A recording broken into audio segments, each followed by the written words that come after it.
Hey, to my younger clarinetists. A whole bunch of my clarinetists are still struggling a little bit with the concept of tonguing. First of all, that's really, really normal.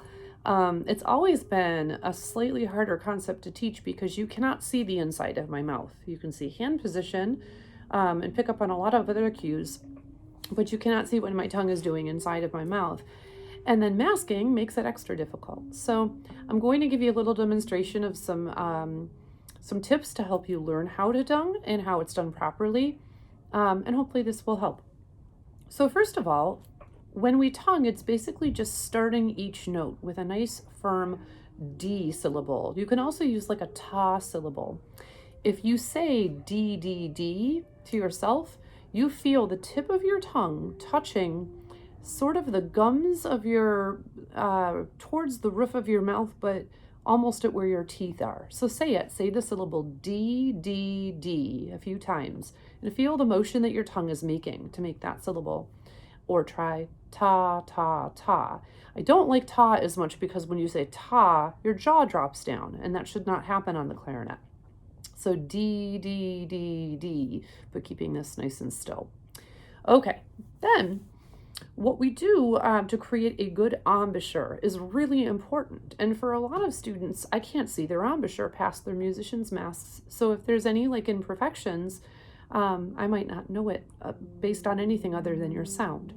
So when we hold a note, a long tone, and I'm just going to do like an open G, the top teeth need to be here on the top of the mouthpiece, but pretty high up, and the clarinet's at an angle.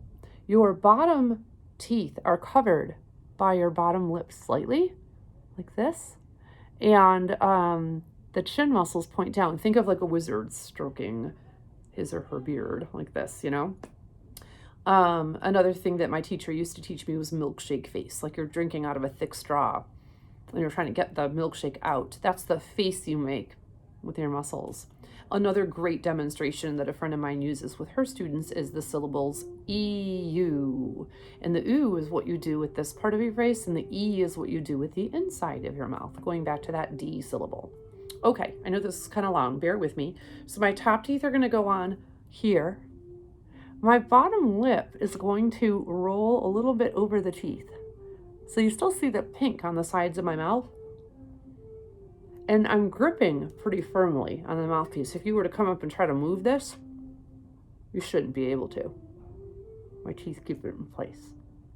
All right, I'm going to play an open G and hold it.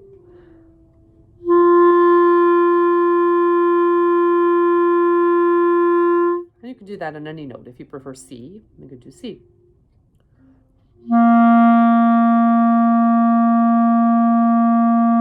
But if you hear this sound,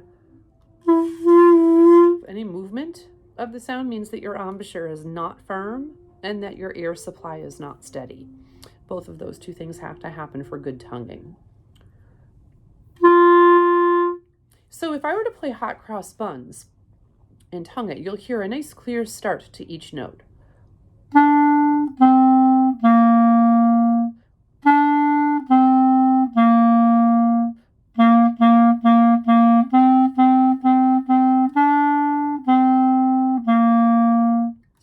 Right out a little bit. And when I'm doing that, my tongue is going D, D, D, pretty close to the tip of the reed. So if my finger were my tongue, it would be touching like that. And it's not right on the tip of the tongue, but near the tip of the reed. What a lot of kids do is they huff and puff. We don't actually stop our air when we play hot cross buns. We just interrupt it with our tongue. So I'm blowing that whole time, but my tongue is stopping and starting the vibration of the reed. Another thing that students often do is they tongue with their throat. Ka, ka, ka, the syllable like a K. And I can hear that when students do it, and it's very labored. Some of them, they put too much lip in over their bottom teeth, and then they tongue on the lip. I actually used to do that as a kid. And it kind of doesn't sound like you're tonguing at all, like it's a very soft interruption. And I did that for a long time, and I really didn't learn how to properly tongue until I was in middle school. So this is something I struggled with as a beginner. Okay, so here's the exercises that I recommend for students that are still trying to figure out 100% how to tongue. And some are sort of managing, but maybe have a little thing that's incorrect, and some are just not tonguing at all. Anyone can learn it.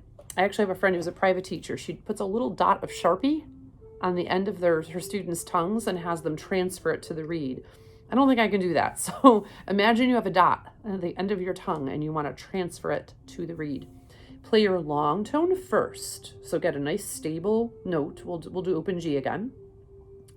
And then interrupt it by going D, D, D, D, right on that reed. So right there. Put it inside the mouth.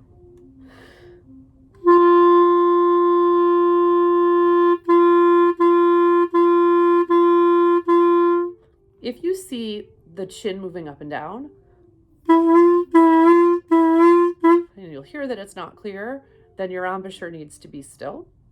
If you maybe you kind of don't really hear a separation,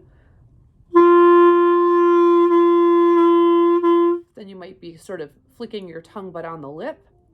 So you need to hear a nice firm separation, D, D, D. If this is moving,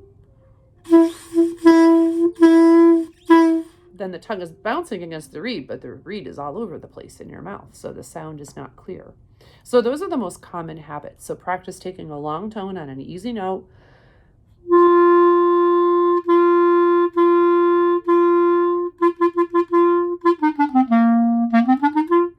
And then later on, you can tongue really fast passages, but that takes years to develop, so don't try to go fast just yet. Hopefully this helps. There's a good dozen students of mine that are all working on this concept, so don't beat yourself up. A lot of you are doing really, really well overall, and this one concept is just kind of evading you. But keep in mind, it's tough to see it with the mask. It's tough to see it normally. And if you want any extra help with it, just let me know, okay? But keep practicing that little warm-up every day and try to get that tongue and embouchure nice and firm and in the right spot. Have a great day. Bye.